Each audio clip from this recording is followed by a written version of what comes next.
Hello there, this is T-Mac, and I'm here with Matt, otherwise known as Mddale31 on YouTube. Yeah. And I come down, I guess, up here to Springfield, stalking him, and I got to tell the backstory on this real quick. We've been trying to do an interview via Messenger for a week now, and something keeps messing up. And last night we was trying again, and he said something about Springfield. It didn't hit me then. Yep. And then I went in there and I just walked in and told my wife, I said, he said Springfield. I bet that's Missouri. He's going to be right down the road. So here we are. I decided to come up here and stalk him and go eat some steak here in a little bit. But I want to talk to you about your YouTube channel. Well, I appreciate you coming. Yeah, we've been. I live about three hours north of here, so we's gonna come down and just for just the night and just kind of get away from, go to Bass Pro and do all that good stuff. Bass Pro right down the road. Yeah. So he said, I said, well, you know, he said Spring. I said, well, come on up. You know, let's try this in person maybe. So if we can't get it done now, if we can't get it done now, it's just not meant to be. We're just gonna quit and just say heck with it. But I want to talk to you about I found your YouTube channel last year, I think. Was kind of following it. I noticed that some of your an old video you posted with Noel Feather, that caught my eye. I thought. Then I caught another video of you was kind of talking about you know, then and now, and I just think we have a lot of the same views, and I really enjoy your turkey videos, especially the way you do them. And it's helped me out a bunch. I'm hoping to prove that here in about a month. But just give us a talk about your channel there.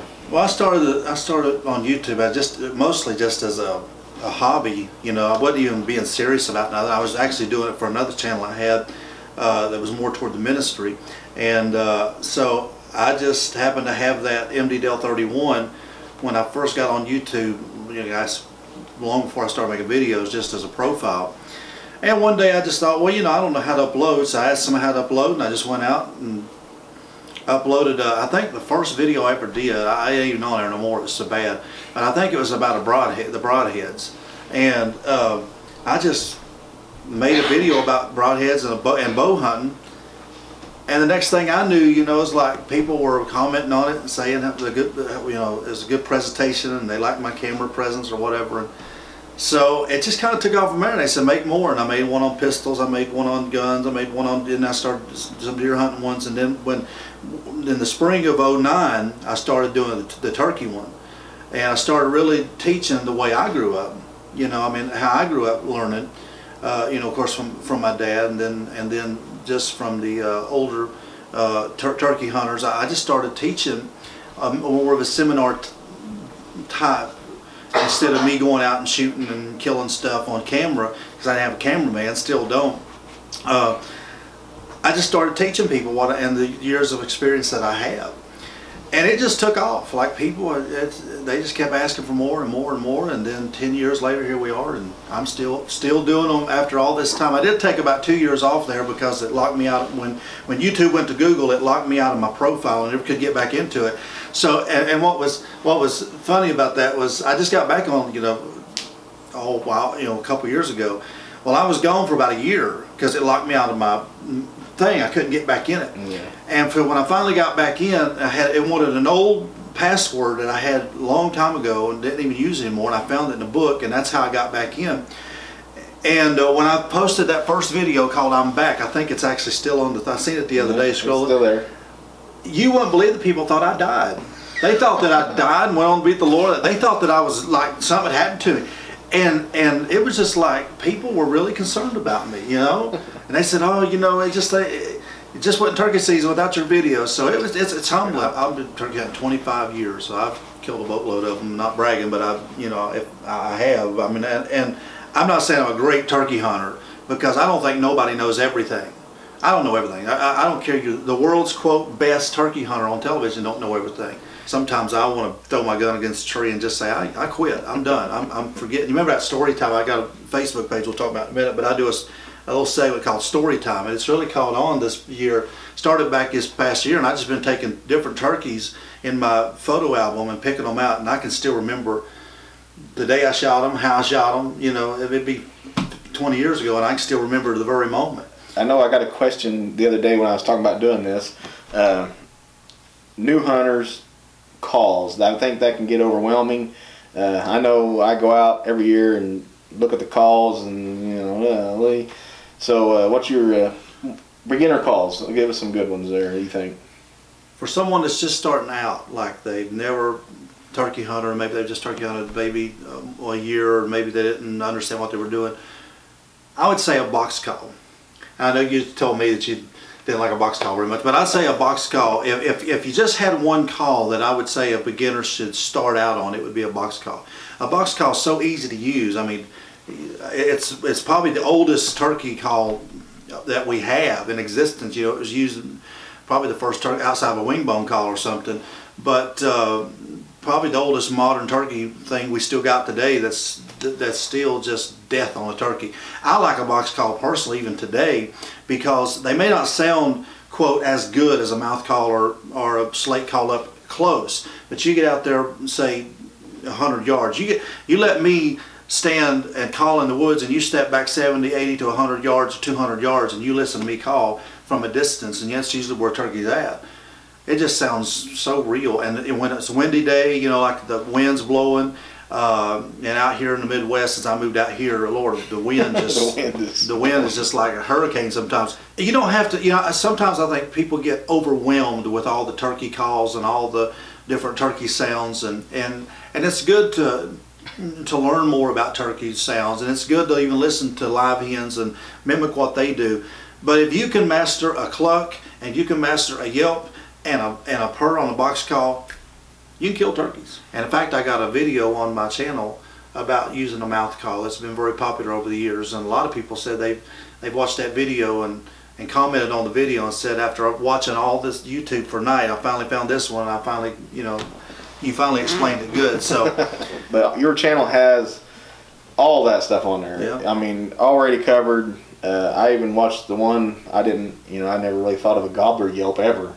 Oh yeah. Never even heard of it until I watched your video. And you know, that's so weird, because in the old days, back when back when turkey hunting first got popular, it wasn't a spring season. If you go back to my dad's time, spring season wasn't even a thing. It was a fall season, and spring season happened in the '60s. You know, most states went to spring season in the '60s.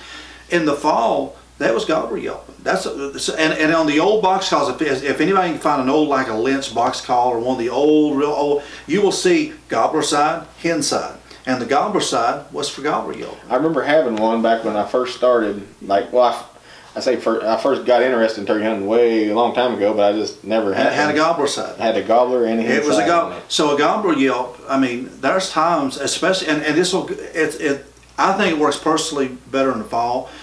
Asked Richard, one of our fans here on the Facebook page, asked him about gobbler. He went with me this past fall, and I went turkey hunting with him. I called four longbeards up, and they were leaving, and I started gobbler yelping, and they turned plumb around and ran up the road to us, and I shot one that's 18 pounds, and so his jaw dropped, because he watched the video about gobbler yelping, and then he said, I saw it in person. It really. And if I had a call with me, I'd show you. But a gobbler yelping is just lengthening out your yelps. It's very easy to do. Instead of a hen is kind of fast, you know, and a gobbler yelping is just, it's more deep, raspy. It's just drawn out. If you get out there in the spring, this spring, and you got a group of gobblers before they get with the hens, or like if they got, say, 2 gobblers and 3 gobblers, and they got hens with them, and if you're hen calling to them. And this is good for experienced turkey. If you hen calling to them and they ain't paying you no attention, start gobbler yelping. I have seen, it don't work all the time, but I have seen times when 1 or 2 of them gobblers will actually turn around, leave that flock, and want to come whoop your tail, because they know the difference. I was watching my video last year, and I was trying to be quiet and yelp, and when those 3 toms was out there, and I think I sounded like a gobbler yelp, because I lengthened, I was like, trying to be quiet. And them things turned. And you didn't even know what you was doing. Didn't know what I was doing. Yeah. And they turned and came running in. I think that happens a lot. I think a lot of times people will gobbler yelp. I remember asking my dad one time. I said, "Why?" Because I thought as a kid, I thought he sounded horrible, because he was, you know, there was just times he'd go roar, roar, roar, and I'd go, ugh. But I didn't know what he was doing, you know. And he was killing turkeys left and right. So gobbler yelping, it's something that's not talked about a lot. But what I do in my videos, and you're not going to come over to my channel and see heads getting blowed off or stuff dying, because well, one, I ain't got a cameraman. The way I hunt, I don't like setting in a blind, getting a tripod, and getting decoys out there. That's just my personal. I mean, we'll talk about decoys too, because I know you had a question about that. What I want to do, and I think what makes my channel a little bit different than say some of the professionals, is I don't care about you seeing me kill a turkey. I mean, you watching me killing the turkey is not really going to teach you nothing. It's entertaining when you see some, gobblers come in. That's fine with that if that's what you want to do. But we've got so much of that. But what we're missing today is instruction and somebody really getting in depths of how to kill turkeys constantly. And I mean, I've been doing this 25 years, and I ain't no slouch at it. I mean, I've killed my share of them. Probably killed over 100 and some in my life, hunting different states and doing, and killing turkeys. But every scenario is different. What works on your farm in Oklahoma, it may be a totally different pattern, say, across state line of Missouri. Same turkeys, it's just different scenario.